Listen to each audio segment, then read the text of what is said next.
எல்லாருக்கும் வணக்கம். Welcome back to my channel. இந்த வீடியோவில் எங்கள் ஊரில் நடந்த ஆடி ஃபெஸ்டிவல் எப்படி போச்சு அண்ட் ஆல்சோ என்னோட 2 month நியூ பார்ன் எப்படி இருக்காங்க அண்ட் அவங்களோட என்னோட டேஸ் எப்படி போகுது அதையும் பார்க்க போகிறீங்க. இப்போ வாங்க வீடியோக்குள்ளே போகலாம். ஆடி மாதம் வந்துச்சு அப்படின்னாவே கொஞ்சம் இந்த ஃப்ளூ வந்து பரவும் எங்கள் ஊரில்.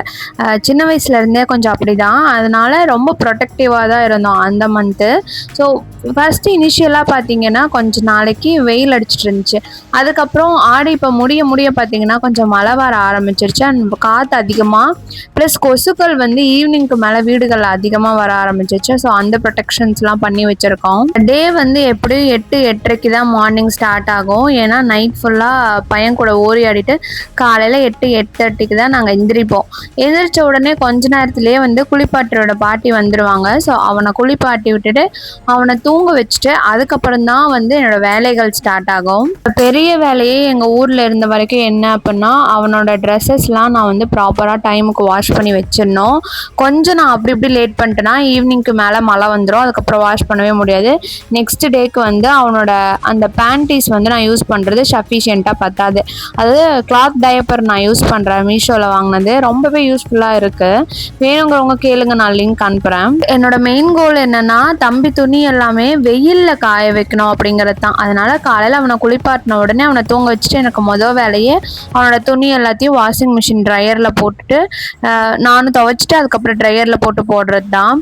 ஸோ அன்னைக்கு வந்து அவனுக்கு பேபி கேரியர் ஆர்டர் போட்டிருந்தோம், அது வந்துருந்துச்சு. எதுக்குன்னு நான் பின்னாடி சொல்கிறேன். ஸோ அதுக்கப்புறம் பேபி கேரியர் வச்சுட்டு என்னெல்லாம் பண்ணணும் அப்படின்னு பண்ணிவிட்டு சாப்பிட்டுட்டு அதுக்கப்புறமேட்டு அவனும் எந்திரிச்சிட்டான். அவன் எந்திரிச்சிட்டாவே ஃபுல்லாக அவங்ககிட்ட தான் இருக்கணும், வேறு எங்கேயும் போக முடியாது, நம்மளால் எந்த வேலையும் பார்க்க முடியாது. அதனால் மார்னிங் ஒரு 12 to 2 என்னோடய ஒர்க்ஸ் எல்லாமே பண்ணி கொடுத்துருவேன் எங்கள் அம்மாவுக்கு. அதுக்கப்புறம் அவங்க டேக் கேர் பண்ணிப்பாங்க.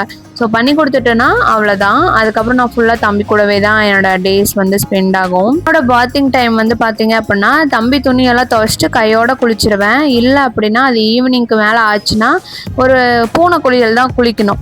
அந்த மாதிரி நல்லாலாம் நம்மளால் நம்ம குளிச்சிக்க முடியாது, ரெடி ஆகிக்க முடியாது. ஸோ ஒன்ஸ் நான் நல்லா ரெடி ஆகிட்டேன்னா நானே வந்து வெளியே போய் வாங்கிட்டு வர திங்ஸ் எதுனாலும் வாங்கிக்குவேன். இந்த எங்கள் ஊரில் வந்து இந்த ஜெப்டோ, ஜொமேட்டோ, இந்த பிளிங்கிட் அதெல்லாம் இல்லை. ஸோ எனக்கு ஏதாவது அத்தியாவசியம் உடனே குழந்தைக்கு வாங்கணும் அப்படிங்கிறத வந்து நான் சீக்கிரமாக குளிச்சு ரெடி ஆகிட்டேன்னா நானே போய் வாங்கிட்டு வந்துடுவேன். அன்னைக்கு அப்படி தான் அவனுக்கு வந்து ஃபார்முலா வாங்க போனேன். ஃபார்முலா வந்து பார்த்திங்கன்னா எப்போயாவது நாங்கள் கொடுக்குறோம். ஏன்னா அதுக்கப்புறம் வந்து ஆஃப்டர் 6 months வந்து அவங்க எல்லா ஃபுட்டையும் அக்செப்ட் பண்ணிக்கணும். அப்போ அவங்களுக்கு இப்போ வந்து ஃபார்முலா தான் எக்ஸ்டர்னல் ஃபீடிங்காக இருக்குது. ஸோ அதனால் நான் எப்போயாவது வெளியே போவேன், எனக்கு வந்து இப்போ முடியாது, ஃபீட் பண்ணுறதுக்கு முடியாது, நான் வெளியே போகணும் அப்படிங்கிற டைமில் ஃபார்முலா மில்க் வந்து நான் கலந்து வச்சுட்டு போயிட்டேன்னா அம்மா கொடுத்து தம்பி தூங்கி வச்சு பார்த்துப்பாங்க. இப்போ நான் ஃபெஸ்டிவல் பற்றி சொல்கிறேன். ஸோ இது வந்து பார்த்திங்கன்னா Day 1 ஆஃப் ஃபெஸ்டிவல். நான் வந்து ஃபெஸ்டிவல் ஸ்டார்ட் பண்ணும்போதே ஊரில் 2 கோயில் இருக்குது. 2 கோயிலையுமே ஃபெஸ்டிவல் போட்டுருவாங்க. ஒரே டைமில் தான் வந்து பண்டிகை வரும். அந்த 2 கோயில்லையுமே பார்த்திங்கன்னா கம்பம் நட்டுருப்பாங்க. ஸோ அன்னைக்கு என்னால் போக முடியல. ஆஃப்டர் தட் வந்து கரெக்டாக ஃபெஸ்டிவல் ஸ்டார்ட் ஆகிறதுக்கு முன்னாடி நாள் வந்து நாங்கள் போய் அந்த நைட் வந்து சாமியெல்லாம் பார்த்துட்டு வந்துட்டோம். ஏன்னா எக்ஸாக்ட் பண்டிகை அன்னைக்கு நம்மளால் சாமி பார்க்கவே முடியாது, அவ்வளோ கூட்டம் வரும். உள்ளூர்காரங்களை விட வெளியூர்காரங்க அவ்வளோ பேர் வருவாங்க கோயிலுக்கு. மாதத்தில் ஏதோ ஒரு சாட்டர்டே தான் நாங்கள் வந்து கோயிலுக்கு போயிருந்தோம். அப்புறம் சண்டே வந்து எங்களோட இன்லாஸ் வீட்டுக்கு போகிறதா பிளான் இருந்துச்சு. நாங்கள் வந்து சேலம்லேருந்து 24 kilometers உள்ளே இருக்கோம். எங்களோட இன்லாஸ் வீடு வந்து சேலம்லேயே இருக்குது. ஸோ அதுக்கு அங்கே போகணும் அப்படிங்கிறதுனால எங்கள் காலேஜ் வழியாக நாங்கள் போனோம் பஸ் ரூட்டில். ஸோ பஸ்ஸில் போனோம் அப்படிங்கிறதுக்காக தான் தம்பிக்காக பேபி கேரியர் வாங்கியிருந்தோம். ப்ளஸ் அவனையும் பேபி கேரியரில் வச்சு வெளியே தூக்கிட்டு போனால் கொஞ்சம் கம்ஃபர்டபுளாக ஃபீல் ஆகும் அப்படின்னு சொல்லிட்டு தான் பேபி கேரியர் வந்து வாங்கியிருந்தோம். ஸோ எப்படி இருக்குன்னு நாங்களும் பார்க்கணும் அவனுக்கு, ஏன்னா கொஞ்சம் தலை நின்றுச்சு. அதனால் போகிற வழியில் வந்து வெண்ணங்குடி முனியப்பன் கோயில் இருக்குது. ஸோ அங்கேயும் வந்து போய் சாமி கும்பிட்டுட்டு வந்து நாங்கள் எங்கள் காலேஜை கடந்து தான் போனோம். ஸோ எங்கள் காலேஜ் கேட் வந்து ஃபுல்லாக கட்டியிருந்தாங்க. ஸோ அதையும் எல்லாம் பார்த்துட்டு பஸ்லேயும் நிறைய வீடியோ எடுத்துக்கிட்டு தான் போயிட்டு இருந்தோம். நாங்கள் ஒரு மாதிரி மார்னிங் ஒரு 10-10:30 தம்பியை குளிப்பாட்டிட்டு அவன் அந்த தூங்குற கேப்பில் வந்து நாங்கள் ட்ராவல் பண்ணி போயிட்டோம். ஸோ அதனால் ட்ராவலில் தம்பி டிஸ்டர்ப் பண்ணல எங்களை, ஃபுல்லாக தூங்கிட்டு வந்துட்டார். என் மேலேயே சாஞ்சிட்டு அந்த கேரியருக்குள்ளே இருந்ததுனால அவன் நல்லாவே தூங்கிட்டு வந்துட்டான். கிராங்கி ஆகலை, அழுகலை, எதுவுமே ஆகலை. ப்ளஸ் பஸ்ஸு நல்லா குலுங்கிட்டு இருந்ததுனால அவனும் வந்து நல்லா தூரி ஆடுற மாதிரி இருந்திருக்கும் போல் தூங்கிட்டான். அதுக்கப்புறம் வந்து அங்கே போயிட்டு அவனுக்கு தூளி ஏற்பாடு பண்ணோம். பிகாஸ் எங்கள் இன்லாஸ் வீட்டில் வந்து அவனுக்கு தூளி அந்த மாதிரிலாம் கிடையாது. நான் வந்து எங்கள் அம்மா வீட்டில் தான் நான் இருக்கோம். ஸோ அதனால் அங்கே தான் எல்லா செட்டப்புமே இருக்குது. இன்லாஸ் வீட்டில் எந்த செட்டப்புமே இல்லை. அதை தான் என் ஹஸ்பண்டும் என் மாமனாரும் மாற்றி மாற்றி பண்ணிகிட்டு இருந்தாங்க. ரீச் ஆன உடனே அவனுக்கு வந்து பிளேஸ் டிஃப்ரென்ஸ் வந்து நல்லாவே தெரிஞ்சுது. ஒரு மாதிரி அழ ஆரம்பிச்சிட்டான். ஆளுங்களோட டிஃப்ரெண்ட்டான வாய்ஸஸ்லாம் அவனுக்கு கேட்குதுல்ல, அதுவுமே அவனுக்கு நல்லாவே தெரிஞ்சுது. ஒரு மாதிரி கண்டிப்பாக அழ ஆரம்பித்தான். எனக்கு தெரிஞ்சுது, ஓகே இந்த மாதிரி பிளேஸ் டிஃப்ரென்ஸ் ப்ளஸ் வாய்ஸ் டிஃப்ரென்ஸ்லாம் தெரியுது இவனுக்கு அப்படின்னு சொல்லி எனக்கு தெரிஞ்சுது. அண்ட் ஆல்சோ நானும் வந்து அது வரைக்கும் சேரில் உட்காந்து தான் அவனுக்கு ஃபீட் பண்ணுவேன். தரையில் உட்காந்து நான் அவனுக்கு ஃபீட் பண்ணதே கிடையாது. அவனும் அதை கம்ஃபர்டபுளாக வச்சது கிடையாது. ஸோ அங்கே போயிட்டு அவனுக்கு வந்து கீழே தரையில் உட்காந்து ஃபீட் பண்ணும்போதும் அவனுக்கு வந்து அது ரொம்ப கம்ஃபர்டபுளாகவே இல்லை. ஒரு மாதிரி அழுதுட்டு இருந்தான். அவனை செட் பண்ணி அதுக்கப்புறம் அவனுக்கு வந்து தூளி ரெடி பண்ணி தொங்க விட்டு அவனை ஆட்டி தூங்க வைக்கிறதுக்குள்ள ஒரு கஷ்டம் ஆயிடுச்சு. பட் ஆனால் என்ன ஒரு நல்ல விஷயம்னா, எங்கள் இன்லாஸ் வீட்டை சுற்றி வந்து எந்த ஒரு சவுண்ட்ஸும் இருக்காது. மீன் வண்டி சத்தமோ இல்லை வந்து எங்கள் வீட்டு பக்கத்தில் தறி ஓடும், அந்த மாதிரி தறி சத்தமோ எதுவுமே இருக்காது. அதனால் அவன் வந்து நல்லாவே நேப் எடுத்தான். ஒரு 2 hours 3 hours பக்கமே நல்லாவே தூங்கினான். போனால் நாங்கள் வந்து ஓகே இவன் நல்லாவே தூங்குறான் அப்படின்னு சொல்லிட்டு ஃபஸ்ட்டு நாங்கள் கொஞ்சம் நேரம் தூங்கிட்டோம். அதுக்கப்புறமேட்டு மத்தியான சாப்பாடை முடிச்சுட்டு அதுக்கப்புறம் அவனுக்கு நான் பால் கொடுத்தேன். அதுவும் வாண்டடாக எழுப்பி விட்டு தான் நாங்கள் பால் கொடுத்தோம். ஸோ எழுப்பி விட்டு பால் கொடுத்து மறுபடியும் தூங்கிட்டான். ஸோ தூங்குறானே அப்படின்னு சொல்லிட்டு மறுபடியும் தொட்டிலில் போட்டு நாங்கள் எங்கள் ஃப்ரெண்ட்ஸை வர சொல்லிட்டு காலேஜ் ஃப்ரெண்ட்ஸ் நாங்கள் 2 பேரும் காலேஜ் தானே. ஸோ எங்களோட காலேஜ் ஃப்ரெண்ட்ஸை வர சொல்லிட்டு நாங்கள் 4 பேரும் வெளியே போயிட்டோம். ஒரு பக்கத்தில் இருக்க டீ ஷாப் மாதிரி வெளியே போயிட்டோம். ஸோ அது வரைக்குமே அவன் நல்லாவே தூங்கிட்டான். ஸோ அந்த ஃபஸ்ட் டைம் வந்து அவனை வீட்டில் விட்டுட்டு நாங்கள் 2 பேரும் கப்பலாக வெளியே போகிறோம். ஸோ அதுதான் நடந்துச்சு. ஸோ அவன் வந்து நல்லாவே சவுண்ட் இல்லைனா நல்லாவே தூங்குறான் அப்படிங்கிறது எனக்கு நல்லாவே தெரிஞ்சுது. 3:30க்கு ஃபீட் பண்ணிவிட்டு தூளியில் போட்டுட்டு வந்திருப்போம். அதுக்கப்புறம் நாங்கள் 6க்கு தான் வீட்டுக்கே போனோம். நாங்கள் அது வரைக்கும் வெளியில் தான் இருந்தோம். அது வரைக்குமே அவன் தூங்கிட்டு தான் இருந்தான். போயிட்டு ஒரு 10 minutes கழித்து எந்திரிச்சிருப்பான். அதுக்கப்புறமேட்டு கொஞ்சம் நான் ஃபீட் பண்ணேன். அவனுக்கு ட்ரெஸ் சேஞ்ச் பண்ணிவிட்டு அவனை ஃப்ரெஷ்ன் அப் பண்ணிவிட்டு சரி கிளம்பலாம் அப்படின்னு சொல்லிட்டு கிளம்புறப்ப கிராங்கி ஆகிட்டான். நான் வந்து கடவுளை வேண்டிட்டு இருந்தேன், கடவுளே கேபில் தான் நாங்கள் போனோம். ஏன்னா வரும்போது பஸ்ஸில் வந்துட்டோம், ரிட்டன் வந்து கேபில் போயிடலாம், ஏன்னா இருட்டி கட்டிச்சு, இதுக்கு மேலே பஸ்ஸில் போக முடியாதுன்னு சொல்லிட்டு கேப் புக் பண்ணியிருந்தோம். அந்த கேபில் மட்டும் கிராங்கியாகி அழுந்திருந்தோம். நான் கேப்லேயே ஃபீட் பண்ணுற நிலமை வரும். ஸோ அதனால் அது மட்டும் நடந்துடக்கூடாதுன்னு சொல்லிட்டு வேண்டிகிட்டு இருந்தேன். ஏன்னா லாஸ்ட் டைம் வந்து அந்த மாதிரி பண்ணிட்டான். அதனால் இப்போ வந்து அந்த மாதிரி பண்ணல. கேபில் ஒரு வழியாக நல்ல கேப் மூவ் ஆனவுடனே அந்த காற்று வந்து மேலே பட்டோடனே தூங்க ஆரம்பிச்சிட்டான். அப்புறம் வீட்டுக்கு வந்து எந்திரிச்சிட்டான். அகைன் ஃபீட் பண்ணி அவனை நைட்டு வந்து தூங்க வச்சாச்சு. பார்த்தீங்கன்னா ஆடி ஃபெஸ்டிவலோட ஃபஸ்ட் டே மண்டே. எப்பயுமே வந்து தீர்த்த குடம் எடுக்கணும். ஸோ என் தம்பி வந்து தீர்த்த குடம் எடுத்தான் இந்த வருஷம். அண்ட் எங்கள் அக்காவுமே எடுத்தா. நான் வந்து நியூ மாமி அப்படிங்கிறதுனால அது தீர்த்த குடம் தூக்கிட்டு போகிற அளவுக்கு எனக்கு ஸ்ட்ரென்த் இருக்காது அப்படின்னு சொல்லிட்டு என்னை எடுக்க வேணான்னு சொல்லிட்டாங்க. ஆனால் நானுமே ஒரு இன்ட்ரெஸ்டடாக தான் இருந்தேன். பட் ஆனால் எங்களோட ஆனிவர்சரி கரெக்டாக வந்து May 27 தம்பி பிறந்தானா, June 27 எங்களோட ஆனிவர்சரி. அந்த ஆனிவர்சரி அப்போ வெளியே போயிட்டு நடந்துட்டு வந்ததே எனக்கு முதுகு பயங்கரமாக இருந்துச்சு. அப்போ தீர்த்த குடம்னா என்னால் சுத்தமாக எடுக்க முடியாதுன்னு எனக்கே தெரிஞ்சிச்சு. நானே கிவ் அப் பண்ணிட்டேன். முதல் நாள் பண்டிகை வந்து ஃபுல்லாக தீர்த்த குடம் எடுக்கிறது. அது ஒரு ½ day நடக்கும். 2 கோயில்லையும் நடக்கும். ஃபஸ்ட்டு கோயிலில் முடித்த வாட்டி செகண்ட் கோயிலில் நடக்கும். இதுக்கும் நிறைய ஊர்லேருந்து அவ்வளோ பேர் வருவாங்க. ஸோ அந்த ரீல்ஸ் எல்லாம் நீங்கள் மேபி தெரிஞ்சவங்க பார்த்துருந்தீங்கன்னா உங்களுக்கு தெரியும். தீர்த்த குடம் 1008 தீர்த்த குடம். ஆனால் 5000 பேர் பக்கமாக போவாங்க. ஸோ அந்த கூட்டத்துக்கு நடுவில் நம்மளாலாம் போக முடியாது. ஆனால் தம்பியும் அக்காவும் இந்த வருஷம் எடுத்தாங்க. நாங்கள் வந்து தீர்த்த குடம் அந்த ஊர்வலத்தை பார்க்கணும் அப்படின்னு நினச்சோம். பட் ஆனால் அன்னைக்கு நைட்டு வந்து இவன் சரியாக தூங்காதனால நெக்ஸ்ட் டே என்னால் சீக்கிரமாக எந்திரிச்சு ரெடியாகி இவனை தூங்க வச்சுட்டு அந்த கூட்டத்தை பார்க்க போக முடியல. அதனால் மிஸ் பண்ணிட்டேன் நான். அந்த தீர்த்த குடம் முடிஞ்சதுக்கு அப்புறம் இவனை குளிப்பாட்டி விட்டு ஃபீட் பண்ணி தூங்க வச்சுட்டு நானும் என் ஹஸ்பண்டும் ஒரு ரவுண்டு போனோம். நான் மண்டே வந்து மார்னிங் ஒரு ரவுண்ட் போனோம். எல்லா என்னென்ன கடைகள் வந்திருக்கு. எங்கள் ஊர் பண்டிகையில் ஒரு ஸ்பெஷாலிட்டியே என்னென்னா, கோயில் எங்கேயோ இருக்கும், ஆனால் அந்த கோயிலுக்கு பண்டிகைக்காக போடுற கடை வந்து பார்த்திங்கன்னா ஊர் ஃபுல்லாக போட்டு வச்சுருப்பாங்க. எங்கே பார்த்தாலும் எங்கே திரும்பினாலும் பண்டிகையோட கடைங்களாக இருக்கும். ஒரு இடத்துல ஃபுல்லாக ஈட்டிங் ஸ்டால் போட்டு வச்சுருப்பாங்க. மீன் அந்த பெரிய பெரிய அப்பளம், போண்டா, பஜ்ஜி, அப்புறம் பானிபூரி, அதுக்கப்புறம் நிறையா இருக்கும். மசால் பூரி, அதுக்கப்புறம் bread chilli something, cauliflower chilli, இந்த மாதிரி நிறைய வச்சுருப்பாங்க. ஒரு இடம் ஃபுல்லாக பார்த்தீங்க அப்படின்னா இந்த ராட்னா தூரிலாம் இருக்கும். இன்னொரு இடம் பார்த்தீங்க அப்படின்னா எதுக்கு எடுத்தாலும் 10 ரூபாய், 20 ரூபாய், 100 ரூபான்னு இருக்கும் இல்லையா, அது ஃபுல்லாக இருக்கும். ஸோ ரோடு ஃபுல்லாக ஏதாவது ஒரு கடை இருந்துக்கிட்டே இருக்கும். ஊர் ஃபுல்லாக பண்டிகை, கோயிலனா ஒரு இடத்துல தான் இருக்கும், ஊர் ஃபுல்லாக பண்டிகை மாதிரி இருக்கும் விசேஷம். ஸோ இது வந்து பார்த்தீங்க அப்படின்னா எங்கள் வீட்டு முன்னாடி தான் அன்னைக்கு நைட்டு தீர்த்த குடம் எடுத்த நைட்டு வந்து பார்த்தீங்க அப்படின்னா சாமியை வந்து இந்த பெரம்பனையில் வச்சு கூட்டிகிட்டு வருவாங்க. விடிய விடிய வந்து சாமி ஊர் ஃபுல்லாக சாமியை கூட்டிகிட்டு வந்துட்டு இருப்பாங்க 2 கோயில்லையும். அது வந்து விடிய விடிய நிறைய பேர் அந்த பெரம்பனை பின்னாடி போவாங்க.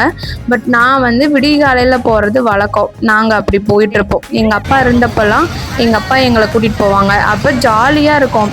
சொல்ல தெரியல எனக்கு. வெளியூர் கோயில் ட்ரிப் மாதிரி போகணும் அப்படின்னா அங்கெல்லாம் போனால் நம்ம அப்பா அம்மாங்களோட கவனிப்பு பிள்ளைங்களுக்கு அதிகமாக இருக்கும்ல. எது கேட்டாலும் வாங்கி தரது, சாப்பிட்றதுக்கு டீ, பன்னு, பிஸ்கெட், சமோசா எது கேட்டாலும் வாங்கி தரது. நம்ம ஊரில் அந்த மாதிரி இருந்தால் கிடைக்காது. ஆனால் வெளியூர் கூட்டிகிட்டு போயிட்டாங்க, அதுவும் கோயில் ட்ரிப்னால் நம்ம கேட்டது எல்லாமே நமக்கு வாங்கி கொடுப்பாங்க. ஸோ அந்த மாதிரி வந்து அந்த டைமில் இருக்கும். பெரம்பனை காலையில் விடிய காலையில் பார்க்க போனோம் அப்படின்னா போகிற வழியில் டீ கடை, அதுக்கப்புறமேட்டு சமோசா, பிரெட் பஜ்ஜி நிறைய வாங்கி தந்துகிட்டே இருப்பாங்க சாப்பிட்றதுக்கு. அப்புறம் லேட்டராக நாங்களாம் கொஞ்சம் வளர்ந்த வாட்டி அம்மா கூட்டிகிட்டு போக ஆரம்பித்தாங்க.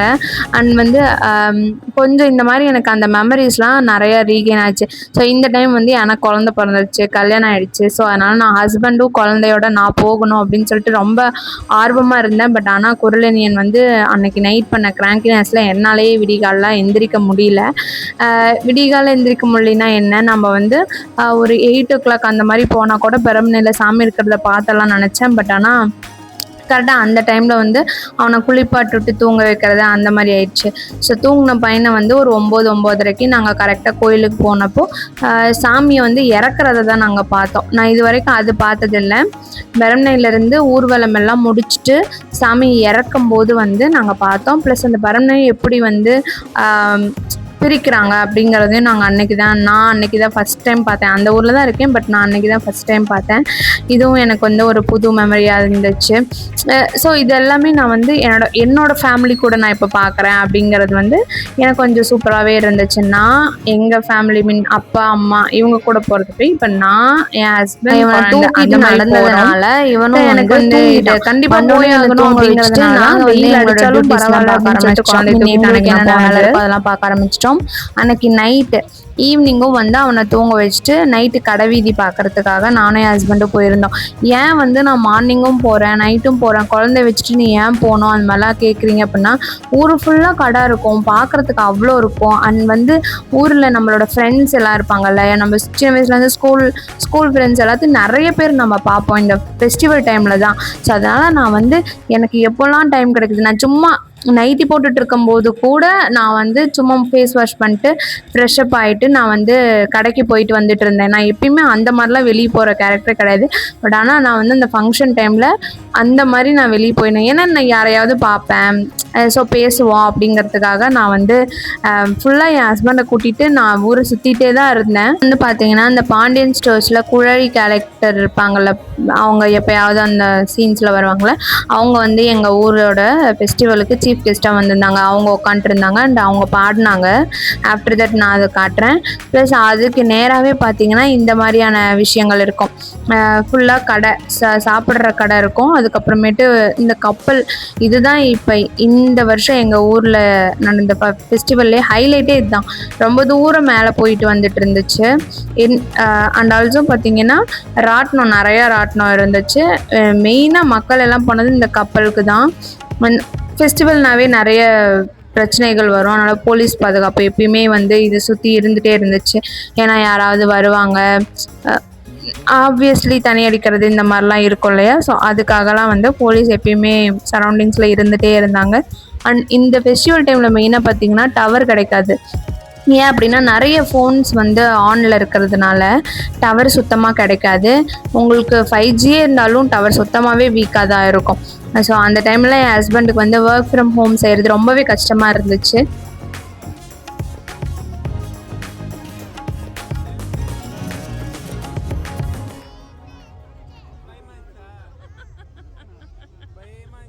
வந்து செகண்ட் டே போனப்போ வந்து மித்திலனை பார்த்தோம். மித்திலன் வந்து ஸோ எக்ஸைட்டட், அந்த கப்பலில் உக்காந்துருக்கான். ஸோ அதனால் அவன் ரொம்ப எக்ஸைட்டடாக இருந்தான். அவனை போயிட்டு வந்ததுக்கப்புறம் தான் பார்த்தோம். எப்படி இருந்துச்சுன்னு கேட்டால் அவன் பயமாக இருந்துச்சுங்கிறதே ரொம்ப எக்ஸைட்டடாக சொல்லிட்டு இருந்தான். ஸோ அதனால தான் அதை வீடியோ எடுத்தேன். நான் ஃபர்ஸ்ட் ஆஃப் வீடியோவே எடுக்கல, அவன் நிறைய பேசிகிட்டு இருந்தான். நான் முடியப்புறம் தான் வீடியோ எடுத்தேன். வீடியோ எடுத்தது பார்த்தோன்னே அப்படியே ஸ்டாப் பண்ணிட்டான். அதுக்கப்புறமேட்டு கலையரங்கம் நடந்துச்சு சொல்லிட்டு இருந்தால, அந்த குழலிங்கிற கேரக்டர் பாண்டியன் ஸ்டோர்ஸில் அவங்க வந்து பாட ஸ்டார்ட் பண்ணாங்க. பட் ரொம்ப டைம் ஆயிடுச்சு, சரி கிளம்பலாம் அப்படின்னு சொல்லிட்டு நாங்கள் ரிட்டன் வீட்டுக்கு வந்துட்டோம். அண்ட் வீட்டுக்கு வரும்போது தான் பார்த்தீங்கன்னா புதன்கிழமை தான் ஆக்சுவல் பண்டிகை. ஸோ புதன்கிழமை தான் பூ மிதிக்கிற திருவிழா இருக்கும். ஸோ அந்த பூ மிதிக்கிற திருவிழாவுக்கு பார்த்தீங்கன்னா குண்டமெறி விடுறது அது அன்னைக்கு செவ்வாய்க்கிழமை நைட் தான் நடந்துச்சு. ஸோ செவ்வாய்க்கிழமை நைட்டு வந்து பார்த்தீங்க அப்படின்னா இந்த கிட்டிலாம் கட்டியிருக்காங்கல்ல, இந்த கிட்டி கட்டியிருக்கிறதுல நிறைய பேர் வெளியூர்லேருந்து வராங்க. ஸோ பூ மிதிக்கிறதுக்காக அவங்களாம் நைட்டே வந்து லைனில் போய் உட்காந்துருவாங்க. ஸோ அந்த மாதிரி அந்த கிட்டி கட்டியிருக்கிறதுல ஒரு அக்கா வந்து அந்த கிட்டி மேலே ஏறி அந்த பக்கம் போகிறாங்க. எனக்கு வந்து ரொம்ப ஷாக்கிங்காக இருக்குது, என்ன இந்த மாதிரிலாம் பண்ணுறீங்க அப்படின்னு சொல்லிட்டு இருந்துச்சு. அதுக்கப்புறமேட்டு அன்றைக்கி நைட்டு ஃபுல்லாக ஃபெஸ்டிவல் வைப்பில் தலைவர் தூங்கவே இல்லை. எங்கள் ஊருக்கு தான் ஃபெஸ்டிவல், ஏன்னா பக்கத்தில் மைக் செட்லாம் இருக்குது, பாட்டு பாடிட்டே இருக்கனால பையன் தூங்கவே இல்லை கொஞ்சம் கூட. அவனை எப்படியோ கஷ்டப்பட்டு தான் நைட் தூங்க வச்சுட்டு இருந்தேன். வெனஸ்டே புதன்கிழமை ஆக்சுவல் பண்டிகை டே. என் தம்பி வந்து 3 நாள் பண்டிகை வந்து 1 வீக் நடக்கும். ஆக்சுவல் பண்டிகை 3 நாள் ரொம்ப நல்ல கூட்டமாக இருக்கும். ஸோ அந்த 3 நாளுமே அவன் வந்து வீட்டிலே பெருசாக தங்கலை. அவன் இருந்துட்டு அந்த புதன்கிழமை காலையில் தம்பியை வந்து தூங்க வச்சுட்டு அப்புறம் கொஞ்ச நேரம் அவனை கொஞ்சிட்டு நாங்களும் வந்து அவனை தூங்க வச்சுட்டு நானும் என் ஹஸ்பண்டும் சாமி பார்க்க கிளம்பிட்டோம். பிகாஸ் ஊரே காலையிலே எந்திரிச்சு ரெடியாகி ஏர்லி மார்னிங்கே அவங்களாம் எந்திரிச்சு ரெடியாகி ஊர் ஃபுல்லாக மக்கள் அவ்வளோ கூட்டம், பூ மிதிக்கிறவங்க கூட்டம், கோழி வெட்டுறவங்க, ஆடு வெட்டுறவங்க, பொங்கல் வைக்கிறவங்கன்னு எங்கள் தெருவே அப்படி ஜெகஜோதியாக இருக்குது. ஆனால் என் பையன் ஒருத்தனை வச்சுக்கிட்டு நான் வந்து தூக்க கலக்கத்தில் இருந்தேன் காலையில். பட் இருந்தாலும் ஊருக்குள்ளே இருக்கிற மக்களை பார்த்து தான் ரெஃப்ரெஷிங்காக இருக்கும் அப்படின்னு சொல்லிட்டு குளிக்காமே இருந்தேன். ஃப்ரெஷ்ஷப் ஆகிட்டு ஊரில் போய் பக்கத்து தெருவில் போயிட்டு பால், தயிர் இந்த மாதிரிலாம் வாங்கிட்டு இருந்தேன். அப்போவே நான் வந்து அவ்வளோ மக்களை பார்த்தேன். எனக்கு வந்து அவங்கள பார்த்ததுக்கப்புறம் தான் ஒரு ஃப்ரெஷ்னப்பே வந்துச்சு. பையனை தூங்க வச்சுட்டு குளிச்சுட்டு ஃபஸ்ட்டு கோயிலுக்கு போயிட்டு வரணும் அப்படின்னு சொல்லிட்டு கோயிலுக்கு போயிட்டு அதுக்கப்புறம் ஈவினிங்க்கு மேலேயே அவனை தூங்க வச்சுட்டு அன்னைக்கு ஈவினிங்கும் கோயிலுக்கு போயிட்டு ஆக்சுவலி வந்து பார்த்திங்கன்னா அழகு குத்திட்டு வருவாங்க. ஸோ அந்த ஃபங்க்ஷன் முடிஞ்ச வாட்டி தான் நாங்கள் போனோம்.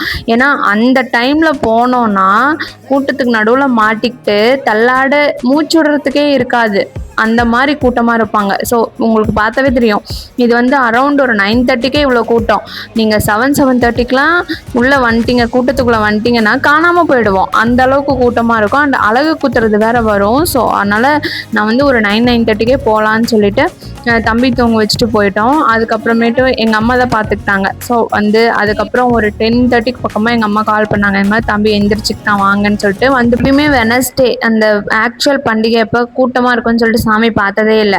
ஆனால் அன்றைக்கி 10:30 பக்கமாக ஊரில் முக்கால்வாசி கூட்டம்லாம் கிளம்பிடுச்சு.